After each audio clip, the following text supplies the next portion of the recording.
Halo guys, balik lagi di video kali ini. Kita akan membahas di bab terakhir di buku Romene. Mungkin nanti kita akan lanjut ke buku CA. Kita coba lihat ya apa yang dari materi di buku ini yang memang kurang lengkap akan kita bahas sambil kita jalan untuk mengerjakan latihan soal. Nah, menyelesaikan dan melaporkan audit. Jadi ini terkait dengan auditor menyelesaikan item yang terbuka sebelum menerbitkan laporan audit. Nah, prosedur audit yang tersisa ditugaskan dan tanggal jatuh tempo ditetapkan untuk penyelesaian. Mitra audit menentukan apakah prosedur dijalankan sesuai rencana dan semua hal relevan telah dipertimbangkan dengan tepat. Nah, area yang dicakup untuk penutupan ini itu pertama meninjau prosedur, kemudian tentukan semua hal yang perlu dipertimbangkan, kemudian tinjau kembali catatan tinjauan terbuka, terus prosedur-prosedur yang belum lengkap. Nah, hapus semua dokumentasi draft atau catatan tinjauan yang tidak diperlukan dari file tinjauan.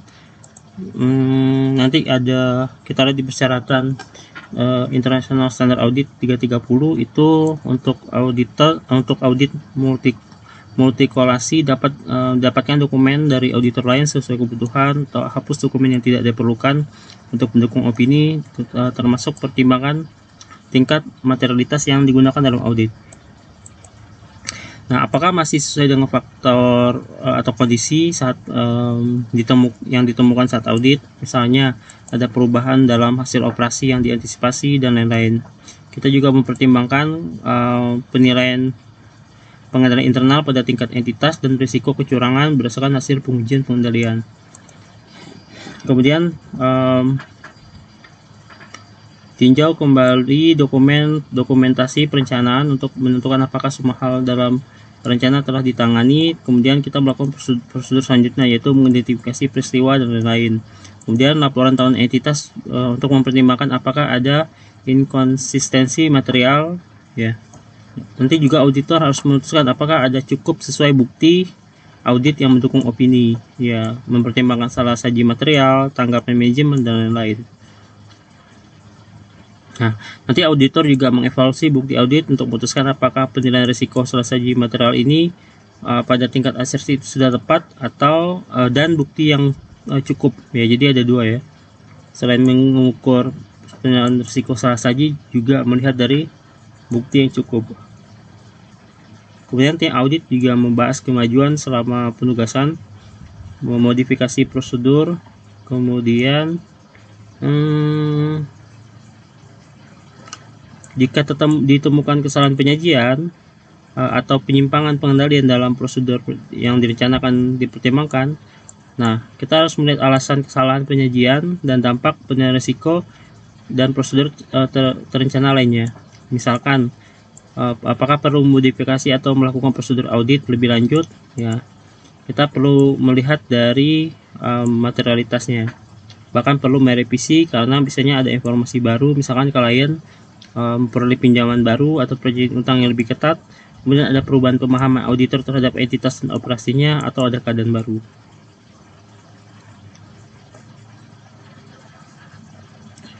Nah, terus ada namanya kelangsungan usaha. Jadi kayaknya di awal-awal sudah dibahas, ya. Auditor perlu menilai risiko kelangsungan usaha. Asumsi kelangsungan usaha ini mendasari akuntansi atas dasar bahwa entitas akan mampu merealisasikan asetnya dan melunasi kewajibannya dalam kegiatan bisnis normal. Biasanya manajemen harus menilai kelangsungan usaha itu berdasarkan 12 bulan dari laporan direksi, menggunakan informasi yang tersedia pada saat penilaian. Terus penilaian dipengaruhi oleh ukuran dan kompleksitas entitas, sifat, dan kondisi bisnisnya.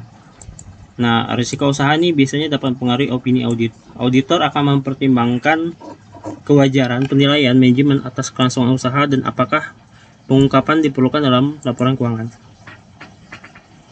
Nah, biasanya sih ada pertimbangan kewajaran prosedur manajemen untuk mengidentifikasi masalah kelangsungan usaha. ya ini melihat ya nanti keberlanjutan usaha, misalkan apa kondisi aset ini, kondisi terutama di kondisi utang ya, kondisi utang apakah bisa ditutup oleh aset dan sebagainya, misalkan ada potensi untuk fail misalkan. Nah itu juga dilihat. Kemudian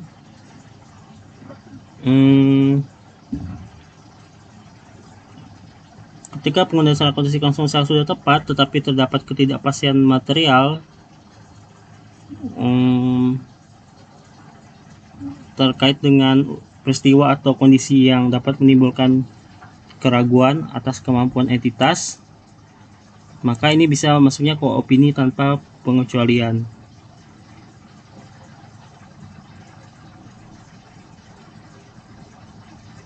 Kalau misalkan tidak tepat, manajemen harus menyiapkan laporan keuangan berdasarkan likuidasi. Jika penggunaan dasar akuntansinya langsung usahanya tepat, ini opininya tidak wajar. Nanti kita lihat ya. Going concern ini ada ini sendiri sebenarnya, indikatornya.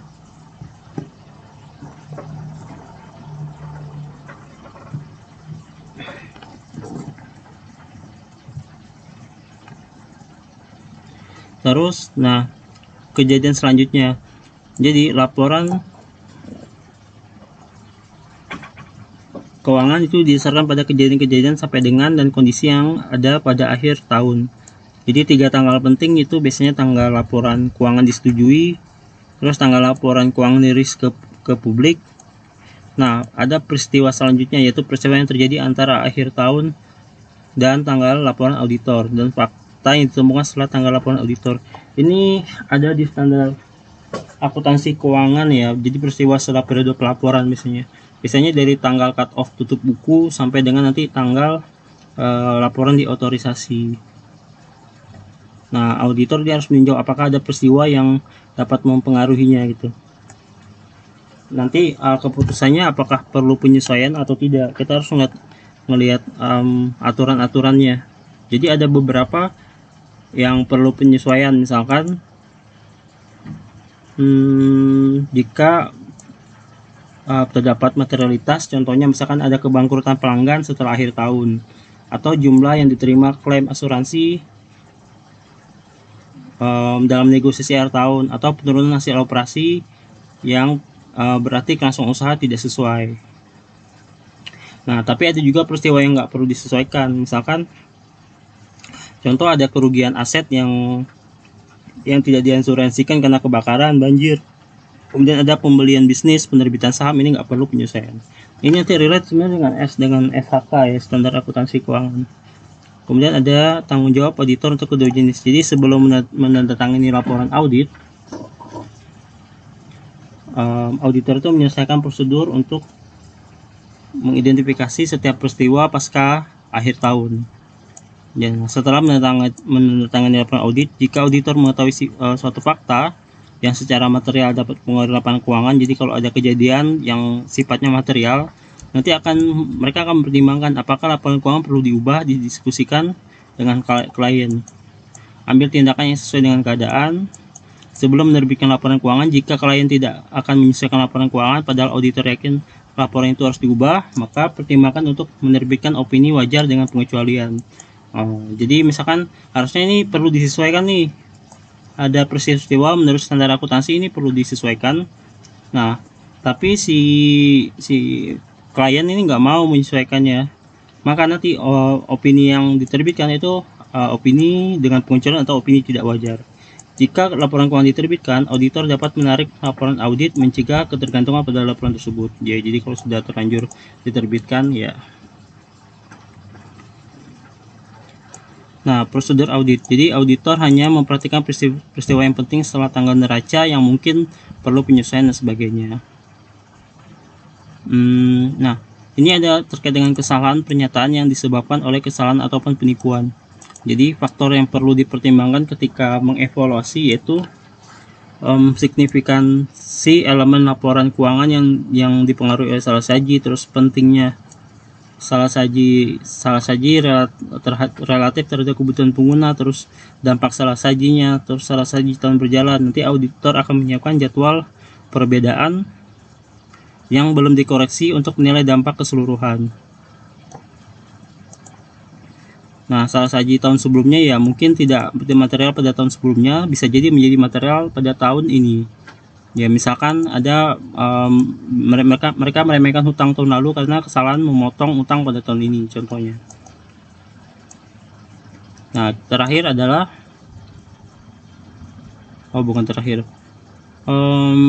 mengevaluasi kesimpulan dan membentuk opini. Jadi untuk membentuk opini kita harus mengevaluasi bukti audit, mengevaluasi dampak kesalahan penyajian yang tidak tercatat, dan aspek kualitatif akuntansi entitas. Terus mengevaluasi apakah laporan keuangan disiapkan dan disajikan dengan benar sesuai standar. Kemudian mengevaluasi penyajian laporan keuangan yang wajar. Nah, di struktur laporan audit ini kayaknya di Australian standar ya. Audit itu bahwa ini cuman ini sudah dijelaskan ya. Yang kemarin itu yang jenis-jenis pendapat pada audit ini nggak perlu kita bahas lagi. Ada modifikasi, ada yang lain-lain.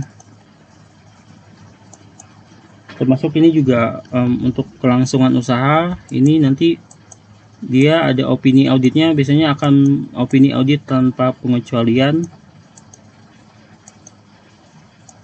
Terus ada pengungkapan ketidakpastian material yang tepat dalam laporan keuangan.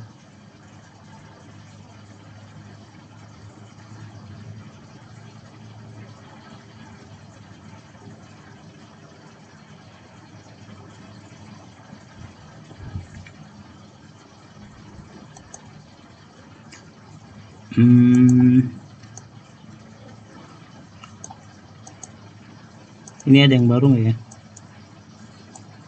Ini lebih ke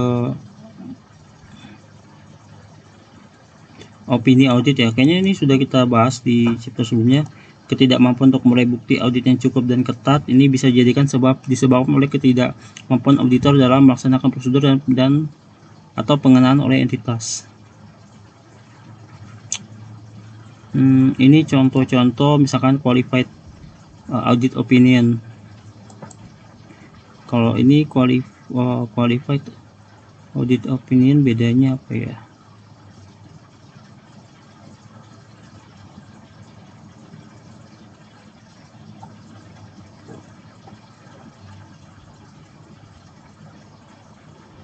Ini sih mirip sih. Nanti mungkin kalau kita udah ketemu latihan soal kita akan bisa mengerjakan. Karena nih yang nanti opini yang dia tidak memberikan opini, atau dia qualified opinion, atau disclaimer adverse opinion, atau disclaimer opinion. Kalau ada kan wajar, terus ada wajar dengan pengecualian, terus ada opini tidak wajar, adverse, sama disclaimer.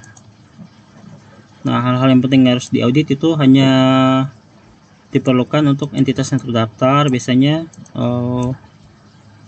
dan lain-lain lah. Nah, ini sih aturan-aturan menurut standar audit Australia nggak usah terlalu dibahas. Nanti sebenarnya akan lebih enak kalau kita ngebahas dalam kasus ya. Jadi kita bisa ya, memang secara teori agak susah nih untuk membayangkan secara detail. Tapi kita cukup tahu sekilas saja. Nanti di pembahasan kasusnya kita akan mungkin bisa nge-breakdown apa sih maksud dari kasusnya, dan kita hubungkan dengan teori yang sudah kita bahas. Nah, sekian untuk video kali ini. Kita akan lanjut nanti di latihan soal. Terima kasih.